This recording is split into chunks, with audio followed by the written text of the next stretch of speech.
उपभोक्ता संरक्षण अधिनियम में प्रस्तावित बदलाव अनुचित प्रथाओं के खिलाफ आपके अधिकारों को सशक्त बनाना।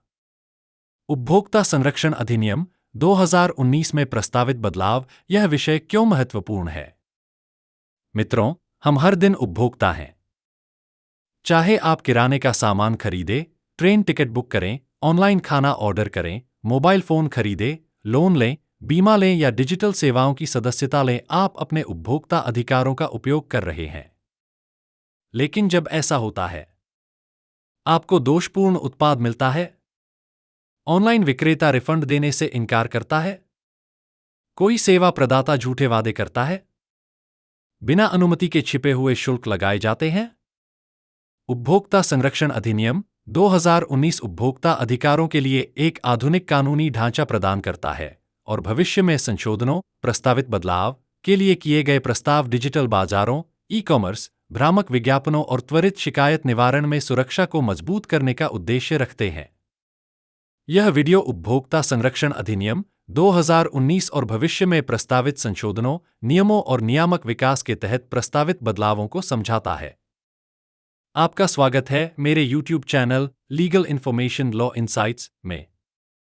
मैं हूं अधिवक्ता मुकुंद महाजन। यह विषय आज के समय में ऑनलाइन शॉपिंग, डिजिटल भुगतान, भ्रामक विज्ञापनों और ई-कॉमर्स प्लेटफॉर्मों के युग में अत्यंत महत्वपूर्ण है। महत्वपूर्ण कानूनी स्पष्टीकरण। एक उपभोक्ता संरक्षण संशोधन विधेयक 2025 का मसौदा उपभोक्ता संरक्षण अधिनियम 2019 में संशोधन के लिए तैयार किया गया है, लेकिन इसे अभी संसद में औपचारिक रूप से पेश नहीं किया गया है और इसलिए यह कानून की शक्ति नहीं रखता है। आज हम समझेंगे उपभोक्ता संरक्षण ढांचे में क्या नया है, यह उपभोक्ताओं को कैसे सशक्त बनाता है और आप इन अधिकारों का व्यावहारिक रूप से कैसे उपयोग कर सकते हैं। पृष्ठभूमि। भारत में उपभोक्ता कानून का विकास। पहले भारत में उपभोक्ता संरक्षण अधिनियम 1986 लागू था, जो उपयोगी था लेकिन पुराना हो चुका था। फिर आया उपभोक्ता संरक्षण अधिनियम 2019, जिसमें ई-कॉमर्स को मान्यता दी गई। उत्पाद उत्तरदायित्व प्रोडक्ट लायबिलिटी को पेश किया गया। केंद्रीय उपभोक्ता संरक्षण प्राधिकरण CCPA का निर्माण किया गया। अब तेजी से बढ़ते क्षेत्रों के साथ online marketplace, influencer marketing, digital भुगतान, AI आधारित सेवाएं।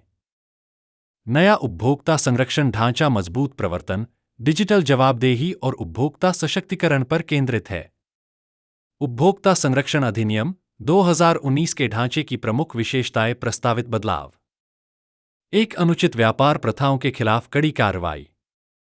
अनुचित व्यापार प्रथाओं में स्पष्ट रूप से शामिल होंगे नकली रिव्यू, भुगतान या भ्रामक इन्फ्लुएंसर प्रचार, झूठे, सीमित अवधि के ऑफर, मूल्य निर्धारण एल्गोरिदम में हेरफेर, ऐप और वेबसाइट में डार्क पैटर्न। उपभोक्ता अब इन प्रथाओं के खिलाफ कानूनी रूप से चुनौती दे सकते हैं। 2. भ्रामक विज्ञापनों पर सख्त नियंत्रण। प्रस्तावित मजबूत कानून के तहत विज्ञापनदाता, निर्माता, ब्रांड समर्थक, सोशल मीडिया इन्फ्लुएंसर सभी को भ्रामक विज्ञापनों के लिए व्यक्तिगत रूप से उत्तरदायी ठहराया जा सकता है। दंड में शामिल हैं भारी जुर्माना, समर्थन पर प्रतिबंध, सुधारात्मक विज्ञापन। अब सेलिब्रिटी और इन्फ्लुएंसर अपनी जिम्मेदारी से नहीं बच सकते। 3. उत्पाद उत्तरदायित्व उपभोक्ताओं के लिए प्रमुख शक्ति। यदि कोई उत्पाद दोषपूर्ण है, चोट पहुंचाता है, वित्तीय नुकसान करता है, असुरक्षित या गलत डिजाइन किया गया है, तो निर्माता, विक्रेता और सेवा प्रदाता सभी उत्तरदायी होंगे। यह लागू होगा इलेक्ट्रॉनिक्स, वाहन, चिकित्सा उपकरण, खाद्य उत्पाद, ऑनलाइन खरीदारी। 4. ई-कॉमर्स लेनदेन में सशक्तिकरण।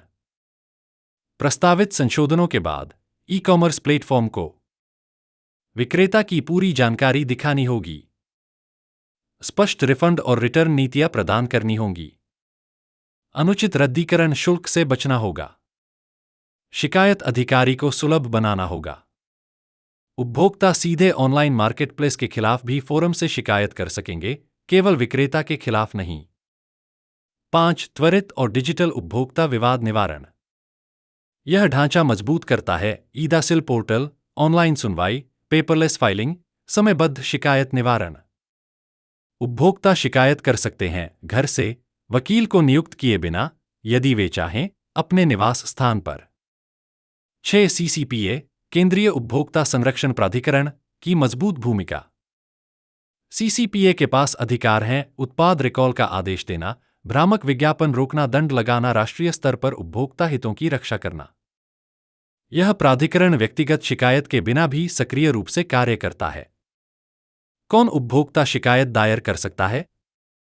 शिकायत दायर कर सकते हैं एकल उपभोक्ता, उपभोक्ताओं का समूह, उपभोक्ता संघ, सरकारी प्राधिकरण। यह कानून छोटे मूल्य वाले विवादों को भी सुरक्षा प्रदान करता है। उपभोक्ता फोरम संरचना मजबूत। जिला उपभोक्ता आयोग, राज्य उपभोक्ता आयोग, राष्ट्रीय उपभोक्ता आयोग। क्षेत्राधिकार का निर्धारण, माल या सेवाओं का मूल्य, वांछित मुआवजा। व्यावहारिक उदाहरण: ऑनलाइन शॉपिंग, रिफंड नकारा गया। दोषपूर्ण मोबाइल फोन। बीमा दावा बिना कारण खारिज। भ्रामक रियल एस्टेट विज्ञापन। छिपे हुए बैंक शुल्क। बिक्री के दौरान नकली छूट। ये सभी उपभोक्ता विवाद इस ढांचे के तहत आते हैं। यह अधिनियम क्यों गेम चेंजर होगा?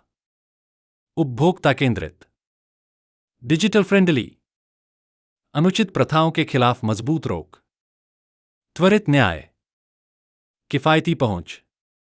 कानून अब उपभोक्ता के पक्ष में मजबूती से खड़ा है। दर्शकों के लिए महत्वपूर्ण संदेश। मित्रों, कानून तभी शक्तिशाली बनता है जब नागरिक अपने अधिकारों के प्रति जागरूक हों। यह अधिनियम केवल एक कानून नहीं है, यह हर भारतीय उपभोक्ता के लिए एक ढाल है। निष्कर्ष: यदि आप अपने उपभोक्ता अधिकारों को समझते और उपयोग करते हैं, व्यवसाय जिम्मेदारी से काम करेंगे, बाजार निष्पक्ष बनेंगे, न्याय आम आदमी तक पहुंचेगा। यदि आपको यह जानकारी उपयोगी लगी तो कृपया लाइक, शेयर, सब्सक्राइब करें और बेल आइकन दबाएं ताकि आप समय पर और महत्वपूर्ण कानूनी वीडियो प्राप्त कर सकें। यदि आप इस शैक्षिक पहल का समर्थन करना चाहते हैं तो वीडियो के नीचे YouTube में थैंक्स विकल्प उपलब्ध है।